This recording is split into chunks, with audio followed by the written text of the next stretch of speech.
बिस्मिल्लाहिर्रहमानिर्रहीम। अस्सलाम वालेकुम। मैं हूं आपका मेज़बान साबिर शाकिर। आज आपसे ज़रा जी थोड़ी सी हट के गुफ्तगू करते हैं, और वो गुफ्तगू तो पाकिस्तान से मुताल्लिक़ ही, लेकिन वो है ना खित्ते की सूरत हाल, और जो नया एक ब्लॉक बनने जा रहा था उसके लिए काम रुक गया था। यानी पाकिस्तान, तुर्की, ईरान, अफ़गानिस्तान, चाइना, रशिया इस साइड पे, और दूसरी जानिब सऊदी अरब, क्योंकि पाकिस्तान के जैसे ताल्लुकात तुर्की से और ईरान से और अफ़गानिस्तान से, चाइना से बहुत ज़्यादा क्लोज़ होते जा रहे हैं, तो सऊदी अरब हमसे नाराज़ भी है। और उसकी वजह से मामला कुछ रुक गए थे। खासतौर पे जब मलेशिया का मामला हुआ था, मलेशिया में एक कॉन्फ्रेंस होनी थी, उसमें पाकिस्तान ने जाना था, लेकिन सऊदी अरब के दबाव की वजह से नहीं जा सका। अब मामला उसी तरफ आगे बढ़ रहे हैं, और पाकिस्तान की गवर्नमेंट ने एक वाज़ेह लाइन ले ली है। और तुर्की के वज़ीर ख़ारजा पाकिस्तान के विज़िट पे, अज़रबैजान के वज़ीर ख़ारजा पाकिस्तान के विज़िट पे, तीनों मुल्कों के वज़ीर ख़ारजा का एक अहम इजलास। इसका ज़रा बैकग्राउंड थोड़ा सा मैं बताता हूँ, और फिर ये बताऊँगा कि सऊदी अरब क्या कर रहा है। तुर्की इस वक्त जनाब, तुर्की, पाकिस्तान और अज़रबैजान, इन तीनों ने, पहले तो ये बता दूं कि आर्मीनिया के खिलाफ जो लड़ाई हुई, जंग हुई, उसमें पाकिस्तान ने और तुर्की ने भरपूर साथ दिया अज़रबैजान का, और हर तरह का साथ दिया। हर तरह का मतलब आप समझ जाएं कि हर तरह का साथ दिया, और उसके नतीजे में आर्मेनिया को काफ़ी बुरी तरीके से शिकस्त हुई, और निकोनो कराबाख का इलाका जो कि अज़रबैजान का था, वो अज़रबैजान को वापस मिला, और वहाँ पे पाकिस्तान का परचम लहराया गया, तुर्की का परचम लहराया गया। तुर्की के सदर तो विजिट भी कर चुके हैं अज़रबैजान का। तो इसमें एक और भी दिलचस्प चीज़ है, इसमें पाकिस्तान, तुर्की, अज़रबैजान एक साइड पे थे, और इसराइल भी अज़रबैजान को सपोर्ट कर रहा था, और आर्मीनिया के साथ ईरान था। एक मज़े की चीज़ है, आर्मीनिया के साथ फ्रांस था, दिलचस्प चीज़ है। और रूस ने इस मामले में अपने आप को ज़रा थोड़ा सा साइड पे रखा, और निगोसिएशन करवाने में और जंग बंदी करवाने में अहम किरदार अदा किया। तो उसके बाद ये एक अहम तरीन इजलास हुआ। दोनों वज़ीर ख़ारजा पाकिस्तान आए, और पाकिस्तान ने मेज़बानी की। तुर्की के वज़ीर ख़ारजा को हिलाल पाकिस्तान से भी नवाजा गया, और आर्मी चीफ से मुलाकात, सिविल मिलिट्री लीडरशिप से तुर्की के वज़ीर ख़ारजा की मुलाकात हुई, और कुछ MOUs भी साइन हुए, और ख़ासतौर पे फ़ौजी और दिफाई ताल्लुकात को बढ़ाने के लिए भी बातचीत की गई। और बहुत सारे ऐसे मामलात हुए जो कि आगे चल के ये चीज़ें डिस्क्लोज़ होंगी कि जनाब पाकिस्तान, तुर्की और अज़रबैजान किस तरफ जा रहे हैं, और ये ब्लॉक आगे जाके मज़ीद इसमें कौन कौन से मुल्क शामिल होंगे। 3-4 चीज़ें हैं जिसमें पाकिस्तान और तुर्की की बात करूँगा। पहले तो अज़रबैजान की बात करूँगा। अज़रबैजान भी पाकिस्तान के जो कौमी इश्यूज़ हैं, हर फोरम पे, बैनुल-अक़वामी फोरम पे भी, दो तरफ़ा मामलात में भी, उसमें पाकिस्तान के साथ खड़ा रहता है। कश्मीर का मामला हो, इस्लामोफोबिया का मामला हो, और हुज़ूर अकरम सल्लल्लाहु अलैहि वसल्लम की नामूस का मामला हो, तो ये पाकिस्तान और तुर्की और अज़रबैजान एक दूसरे के साथ खड़े हुए नज़र आते हैं।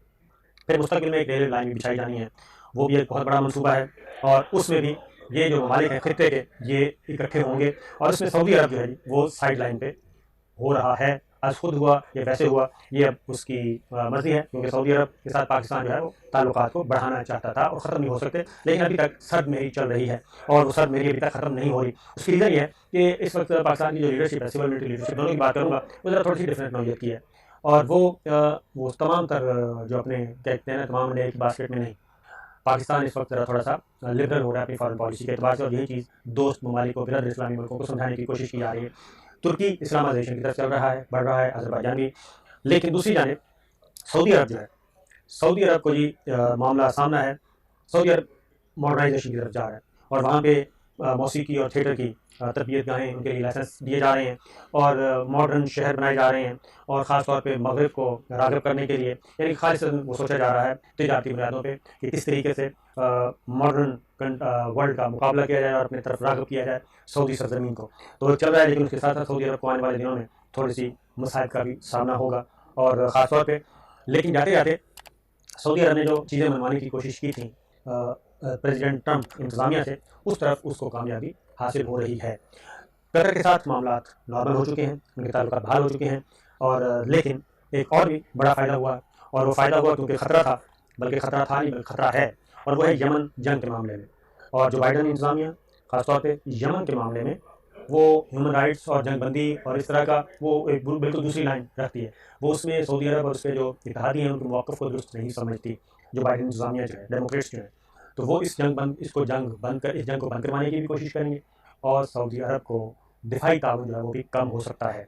और इसीलिए जाते जाते एक काम हुआ है, और 19 जनवरी यानी कि 20 जनवरी आखिरी दिन है प्रेसिडेंट ट्रंप का, और 19 जनवरी को क्या होगा जनाब, 19 जनवरी को इस पर इम्प्लीमेंट शुरू हो जाएगा, और वो है अमेरिका ने हौसी बागियों को दहशतगर्द ग्रुप करार देने का फैसला कर लिया है, और इसका अमेरिकी वज़ीर ख़ारजा माइक पोम्पियो ने जनाब एक बयान भी दे दिया है, और उन्होंने कहा है कि हौसी दहशतगर्द जो हैं वो सरपार हमलों और शहरियों की हिलाकत में मुलव्वस हैं, और जबकि खित्ते को गैर मुस्तहकम करने के लिए भी हौसी बागी जो हैं वो अपना नेगेटिव किरदार अदा कर रहे हैं। अब हौसी बागियों को सपोर्ट कर रहा है ईरान।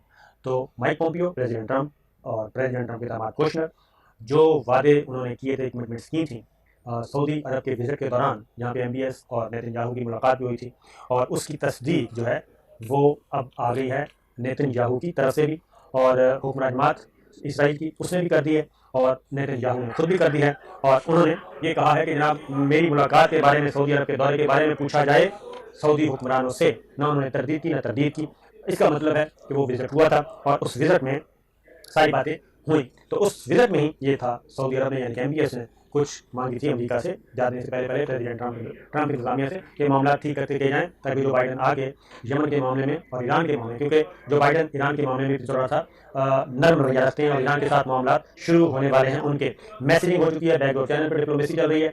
तो हौसी बागियों को दहशतगर्द करार दे दिया गया अमरीकी इंतजामिया की तरफ से, और इसका फ़ायदा यकीनन आने वाले दिनों में पहुँचेगा सऊदी अरब को। और लेकिन ज़ाहिर है प्रेसिडेंट अमेरिका जो है उनके पास एक वीटो पावर है, और वो आके सारे के सारे मामला को अनडू भी कर सकते हैं।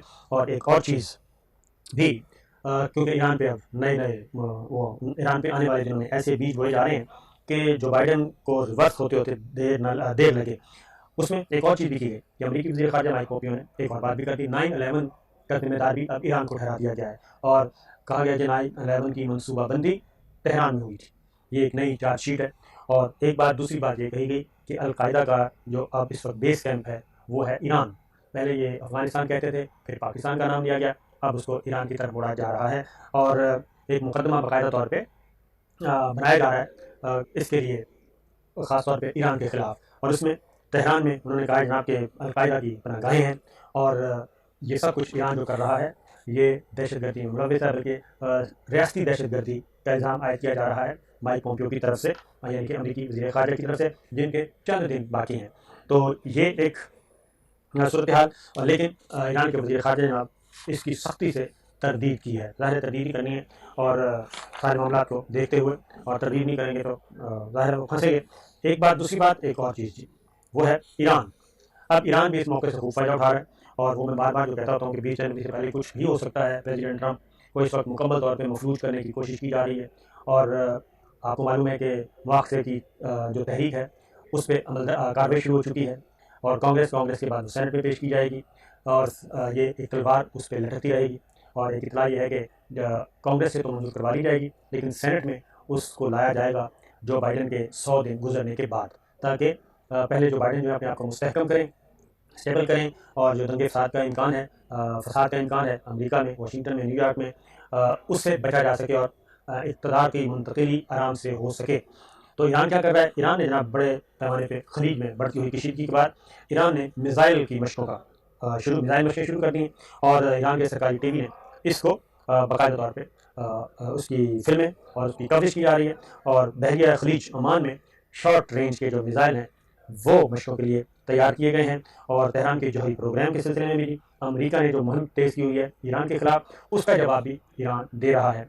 और इसका ईरान के जो मुख्तसर फासले तक मार करने वाले मिसाइल हैं ना, इसकी 2 रोज़ा मशकों का इनकाद किया गया है, और ये खलीज के जनूब मशरकी पानियों में होना है। और इसमें 2 नए ईरानी साख्ता बहरी जंगी जहाज़ों की शमूलियत भी मुतवक्के है, और जनूबी ईरान के साहिल इलाकों में मिसाइल लॉन्च के लिए एक लॉजिस्टिक बहरी जहाज़, एक हेलीकॉप्टर पैड के साथ तैनात किया गया है।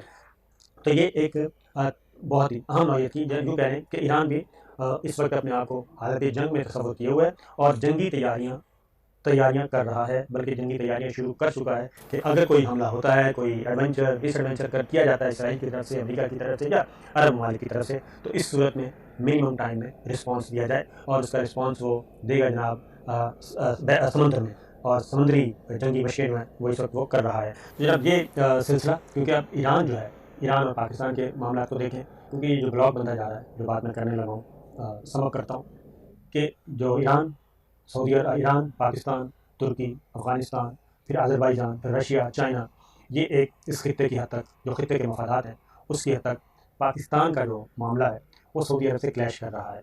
और तुर्की के सऊदी अरब के साथ भी ताल्लुकात नहीं बनते, सऊदी अरब के ईरान के साथ भी ताल्लुकात ठीक नहीं है। सऊदी अरब चाइना भी मामला ख़राब है, क्योंकि चाइना ज़ाहिर सऊदी अरब अमेरिकन ब्लॉक में है। रशिया सऊदी अरब मुआवजा किया जाए, वो उनकी एक जो तेल की पैदावारी सलाहियत के मामले में और कीमतों के तयन में वो एक अलग जंग है, दोनों के दरमियान टसल है। और पाकिस्तान के इस वक्त जितने भी मफादात हैं वो हैं जनाब इस खत्े में। और पाकिस्तान की जो एक अदम मुदाखलत की पॉलिसी है ख़ास तौर पे कि अब पाकिस्तान की फ़ौज कहीं नहीं जाएगी, पाकिस्तान किसी दूसरे मुल्क की जंग में किसी तीसरे फ्रीक के लिए इन्वॉल्व नहीं होगा, और पाकिस्तान अपने अंदर भी नॉन स्टेट एक्टर्स को ख़त्म कर रहा है। और एक बहुत बड़ा काम कर किया जा चुका है इस सिलसिले में, यानी कि ऐसी तंजीमों के खिलाफ भी जिनके बारे में कहा जाता था कि जनाब ये स्पॉन्सर्ड है और बिरादर मुल्कों की तरफ से स्पॉन्सर्ड है, उनके साथ भी लिंक, उन तंजीमों को भी कलम करा दिया, उनके रहनुमाओं को सजाएं दी जा चुकी हैं। लिहाजा यहाँ पे मफादात टकरा रहे हैं, और पाकिस्तान ने बहुत कोशिश की सऊदी अरब को समझाने की, लेकिन सऊदी अरब अभी तक ये बात नहीं समझ सका कि जनाब खारजा मामलात में जिस तरह सऊदी अरब आज़ाद है, इस तरह पाकिस्तान भी आज़ाद है, और पाकिस्तान ने अपनी एक लाइन ले ली है और ये एक्टिविटीज़ शुरू हो चुकी हैं। तो आने वाले दिनों में देखते हैं क्या बनता है, लेकिन फ़िलहाल ये मामला इसी तरह चल रहे हैं।